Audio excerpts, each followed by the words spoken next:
আজি মোবাইলৰ ব্যৱহাৰে আমাৰ ৰসৰাজ লক্ষ্মীনাথ বেজবৰুৱাদেৱৰ সেই ৰসাল সাধু কথাবোৰৰ পৰা ল'ৰা ছোৱালীক আঁতৰাই দিলে।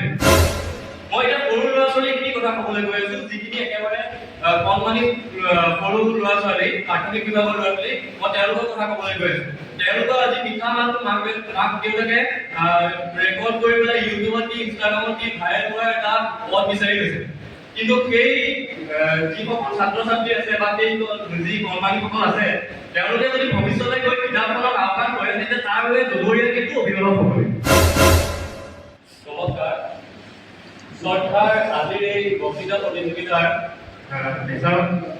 ছাৰ, লগতে ইয়াত উপস্থিত সন্মানীয় গণ্যমান্য ব্যক্তিসকল আৰু মহামান্য সদন।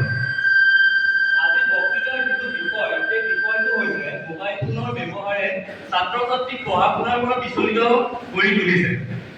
মই কথাখিনি আৰম্ভণি আমাৰ সকলোৰে অনুভৱ কৰিব পৰা এটা কথাৰ পৰা আৰম্ভ কৰিব বিচাৰিছো, যিটো হয়তো ময়ো ভুক্তভোগী আছিলো। এজন ল'ৰা বা এজনী ছোৱালীৰ এমাহ পিছত এটা বৰ্ড এক্সাম আছে। তো ল'ৰাটোৱে 11 মাহ সুকলমে ফ্ৰী ফায়াৰ পাবজি খেলি ইণ্টাৰনেটত ব্যস্ত থাকি বৰবাদ কৰিলে। সেই এমাহ সময়ত কি ভাবিছিলে যে মই এমাহ পঢ়ি পেলাই এমাহৰ পিছত থকা সেই এক্সামটোত মই ভাল মাৰ্কছ আনিব লাগিব। হয়তো কি মাক দেউতাকক কৈ পঢ়াৰ পিছত ঠিকেই পঢ়িলে আৰু দুখাৰী বাক্য ঠিকেই লিখিলে, কিন্তু তেনেকুৱাতে তাৰ অন হৈ গ'ল পুনৰ নটিফিকেশ্যন। অন কৰি চালে তাৰ লগৰ ল'ৰা বা ছোৱালী এজনীয়ে তাক এটা কমেডি ভিডিঅ' শ্বেয়াৰ কৰিলে। লগে লগে কি কিতাপখন এটা চাইডে ৰাখি পেলাই ইনষ্টাগ্ৰামৰ সেই ৰিলছবোৰ স্ক্ৰল কৰাত লাগিল। কি পঢ়িম বুলি ভবা এঘণ্টা কেনেকৈ গৈ পেলাই ইনষ্টাগ্ৰামত 3 ঘণ্টা পাৰ কৰিলে কি গমেই নাপায়। তাৰপিছত তাক মাকে ভাত খাব মাতিলে, সি গুচি গ'ল। সি কিতাপখন অন্যহাতে থৈ দিলে আৰু লগে লগে তাৰ মুখৰ পৰা এটা বাক্য বাঢ়ি পৰিল যে আজি সময় গুচিয়ে গ'ল, কাইলৈৰ পৰা আকৌ আৰম্ভ কৰিম। মই এতিয়া সৰু ল'ৰা ছোৱালীখিনি কথা ক'বলৈ গৈ আছো, যিখিনি একেবাৰে কণমানি সৰু ল'ৰা ছোৱালী, প্ৰাথমিক বিভাগৰ ল'ৰা ছোৱালী, মই তেওঁলোকৰ কথা ক'বলৈ গৈ আছো। তেওঁলোকৰ আজি মিঠা মাতটো মাক দেউতাকে ৰেকৰ্ড কৰি পেলাই ইউটিউবত দি ইনষ্টাগ্ৰামত দি ভাইৰেল কৰাৰ এটা পথ বিচাৰি লৈছে। কিন্তু সেই যিসকল ছাত্ৰ ছাত্ৰী আছে বা সেই যি কৰ্মানীসকল আছে, তেওঁলোকে যদি ভৱিষ্যতে গৈ কিতাপখনক আহ্বান কৰে তেতিয়া তাৰ বাবে জগৰীয়া কিন্তু অভিভাৱক হ'ব। আজি মোবাইলৰ ব্যৱহাৰে আমাৰ ৰসৰাজ লক্ষ্মীনাথ বেজবৰুৱাদেৱৰ সেই ৰসাল সাধু কথাবোৰৰ পৰা ল'ৰা ছোৱালীক আঁতৰাই দিলে। আগৰ দিনত সেই ৰসাল সাধু কথাবোৰ পঢ়ি পেলাই হাঁহিৰ খোৰাক লৈছিলে সকলোৱে, কিন্তু আজিকালি এই অৰ্থহীন কাৰ্টুনবোৰৰ মাজত ল'ৰা ছোৱালীবোৰে মনোনিৱেশ কৰিছে, যাৰ ফলত তেওঁলোকৰ পঢ়া শুনাৰ ক্ষেত্ৰত বহুত বিস্তৰভাৱে ক্ষতিসাধন হৈছে। যিকোনো এটা বস্তুৰ এটা উপকাৰী আৰু এটা অপকাৰী দিশ, কিন্তু ভাবিবলগীয়া কথা এইটো যে মোবাইল ফোনটো উপকাৰী দিশত কিমান সংখ্যকে গ্ৰহণ কৰিছে আৰু অপকাৰী দিশত কিমান সংখ্যকে গ্ৰহণ কৰিছে।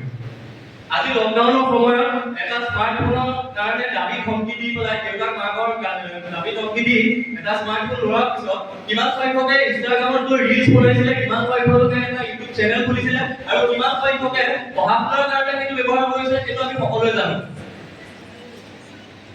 তাৰ ফলত ক্ষতিকাৰ হৈছে সেই ল'ৰা ছোৱালীবোৰৰ হৈছে আৰু সেই মোবাইল ফোনটোৰ পৰা হৈছে। আজিকালি বহু সংখ্যক ল'ৰা ছোৱালীয়ে শিক্ষকক সন্মান নকৰে। সেই কথাটো বা ক্লাছৰুমত তেওঁলোকে মনোযোগ নিদিয়ে, কিবা এটা পঢ়াই দিয়ে। সেই কথাটো মই এটা ফালে মোবাইল ফোনকেই দুখ দিব পাৰিম। কিহৰ কাৰণে পাৰিম যে তেওঁলোকৰ মনত এইটো চিন্তাধাৰা জাগ্ৰত হৈছে যে আপুনি নপঢ়ালে নাই, আপুনি নিশিকালে নাই, মই মোবাইল ফোন চাই পেলাই মই এইখিনি শিকি ল'ম, মই ক্লাছত মনোযোগ নিদিলেও ক্লাছত মই নাহিলেও হ'ব। যাৰ বাবে হয়তো আমাৰ শিক্ষা ব্যৱস্থাটো আজি বহুত পিছ পৰি গৈছে। আগৰ দিনত গায়কসকলৰ কথা ক'ব পাৰে, মহান লেখকসকলৰ কথা ক'ব পাৰে, সেইসকলেও বহুত পঢ়িছে, বহু অপৰাধ আগবঢ়াই থৈ গৈছে, যিখিনি আজি পঢ়া নাই, কিন্তু সেইখিনি কি মোবাইল ফোনৰ দ্বাৰাই সম্ভৱ হৈছিল।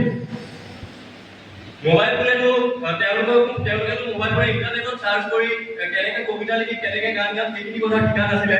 বা আগৰ দিনত আৰ্কিমিডিছৰ দিনৰ পৰা আৰম্ভ কৰি পেলাই যিখিনি মহান বিজ্ঞানী আছিলে, তেওঁলোকে যিবোৰ সূত্ৰ উদ্ভাৱন কৰিছিলে সেইখিনি বস্তু তেওঁ মোবাইলত চাই পেলাই কৰা নাছিলে। আজি আমাক যিসকলে আমাক সেই সূত্ৰখিনি দান কৰিবলৈ গ'ল, সেই সূত্ৰখিনি যিসকলে লিখিছিলে তেওঁলোকে মোবাইল ফোন ব্যৱহাৰ কৰা নাছিলে, কিন্তু আজি তেওঁলোকৰ সূত্ৰকেইটা সমাধান কৰিবলৈ আমি মোবাইল ফোন কিয় ব্যৱহাৰ কৰিব লাগে? প্ৰত্যেকখন কলেজতে ইমান মেধাৱী শিক্ষক শিক্ষয়িত্ৰী যেতিয়া আছে, তেওঁলোকক কৰিব খুজিলে হ'ল যে ছাৰ মই এইটো পৰা নাই বা এইখিনি মই কৰিব পৰা নাই শিকাই দিম।